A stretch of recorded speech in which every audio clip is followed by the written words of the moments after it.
Hoje o senhor está viral no Brasil, né?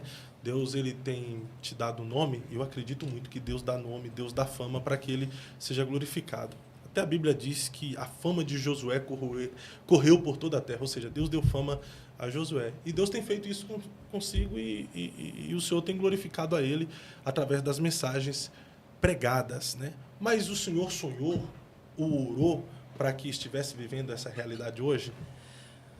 Pastor Fábio, eu nunca pedi a Deus para ser famoso, nunca pedi a Deus para ser conhecido, nunca fiz esse pedido a Deus. Agora eu me lembro que eu fazia, pastor Eliezer, uma oração muito constante no início da minha fé. Eu dizia para Deus se algumas pessoas que são associadas às trevas conseguiam arrastar multidões e fazer proezas por aquilo que eles acreditavam, por que Deus não podia me usar de alguma forma para também alcançar muitas pessoas? Eu não sabia de que forma seria, até por causa da realidade que eu vivia, mas eu sempre orei e sempre acreditei que, de alguma forma, eu poderia ser útil ao reino de Deus. Eu não sabia que isso ia acontecer como está acontecendo hoje, não estava dentro da minha realidade. Mas sempre pedi a Deus que eu fosse um instrumento para o seu reino e para a sua obra. E se de alguma forma eu tenho sido útil, então esse sonho está sendo concretizado. Porque o meu desejo era esse, ser útil ao reino de Deus. Que maravilha. Eu faço essa pergunta porque eu vejo algumas pessoas, às vezes, ela dizendo que nunca tinha orado para que eles estivessem vivenciando a realidade que hoje vivenciam. Grandes congressos, tem gente que fala, eu nunca almejei, nunca quis isso, Deus que me levou, Deus que me conduziu. Eu acredito, mas em contrapartida, existem pessoas que falam assim, eu orei pelo que eu vivo hoje, então eu desejei isso, eu sonhei isso, e Deus está realizando o meu sonho. Essa seria uma multiforme de graça de Deus de trabalhar? Eu não acredito que seja errado pedir, não. Até porque você está pedindo uma coisa boa, desde que a sua motivação também seja boa. Mas eu não sabia que chegaria, apesar de Deus falar comigo desde o início da fé, que tinha um plano comigo nessa área. Eu nunca vi condição em mim, nunca vi essa condição em minha pessoa, essa estrutura para isso.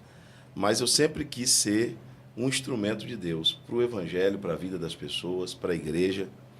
E, de alguma forma, eu tenho conseguido. Ainda não consegui fazer tudo o que eu desejo fazer pelo reino de Deus. Tenho muitas limitações, muitas falhas. Mas o que está dentro do meu alcance, eu estou me esforçando para tentar conseguir, pelo menos deixar um legado, né, para a minha geração, deixar alguma história escrita, alguma coisa feita pelo reino. Essa é a minha vontade e esse é o meu desejo. Mas todos que têm um chamado, no fundo, sonham, né, com coisas grandes. Sim. Ter a oportunidade de compartilhar aquilo que Deus depositou para mais pessoas. Eu, particularmente, me converti há uns 16 anos atrás, e na minha época existiam as lendas, que muitos estão vivos hoje, dos Gideões missionários, onde a gente acompanhava os DVDs. E aqui para nós, quem da minha época não sonhou em pregar nos Gideões? Era o sonho de todo pregador, né?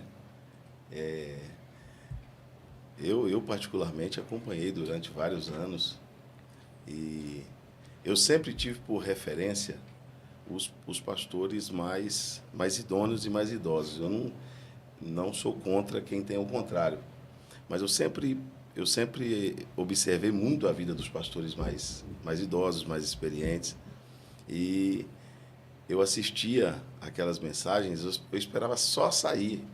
Na época não tinha como eu assistir ao vivo, porque nem internet eu tinha para assistir. E eu comprava os DVDs piratas ainda. Eu não vou mentir, que eu também comprava. Eram vários. Os originais não chegavam até mim. E nem chegavam na minha cidade também. É mesmo? Não chegava, lá não tinha. Então, eu adquiria os que chegavam. E na minha casa também não tinha como assistir. Eu assistia geralmente na casa de alguém. Na época ainda, quando começou, primeiro era fitas, né? Sim. Depois passou a ser DVD e etc. Mas a gente sempre vai se assim, espelhar em alguém, a gente vai ter alguém como referência, isso aí é normal. O senhor teve como referência alguns dos pregadores dos Gideões da época? Assim, como referência de pregador, quase todos que eu ouvia na época, pastor Gilmar Santos, pastor Gilvan Rodrigues, que até hoje é muito meu amigo, pastor Napoleão Falcão, pastor Marcos Feliciano foi um pregador assim que ele foi um divisor de águas nessa questão da pregação. Do itinerante, né? Foi. Ele que chegou com uma pregação bem diferenciada. Pastor Marcos Feliciano foi um grande instrumento de Deus.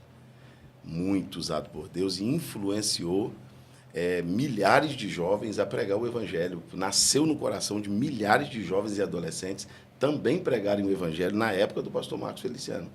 Isso foi contagiante na época. A itinerância pode ser dividida em duas fases, antes e depois do Marco Feliciano. O pastor Marcos Feliciano, ele influenciou muito, muito, muito.